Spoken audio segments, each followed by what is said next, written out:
ইউরোতে প্রথম ম্যাচ স্বাগতিক জার্মানির। ওই দিন ওই একটা ম্যাচ ইউরোতে আছে, তার ঠিক পরদিন একটা খাসা ম্যাচ আপনার জন্য অপেক্ষা করছে। আপনি এই স্পেন এবং ক্রোয়েশিয়ার এই ম্যাচটার মাহাত্ম্য আরো ভালোভাবে বুঝতে পারবেন যখন আপনি স্পেনের গ্রুপটার দিকে তাকাবেন। সেখানে ক্রোয়েশিয়া, ইতালি, স্পেন, আলবেনিয়া একটার চেয়ে একটা যেন শক্তিশালী। এই গ্রুপটাকে কেন গ্রুপ অফ ডেথ বলা হচ্ছে সেটা আলাদা করে ব্যাখ্যা করার আর কোনো প্রয়োজন নাই।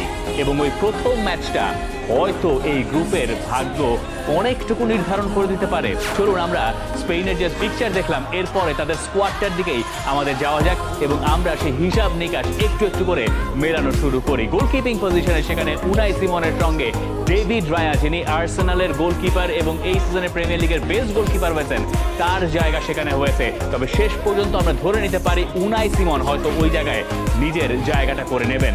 ডিফেন্ডারদের ভেতরে তেমন কোনো চমক নাই। Dani Carvajal, Jesus Navas, Aymeric Laporte, Robben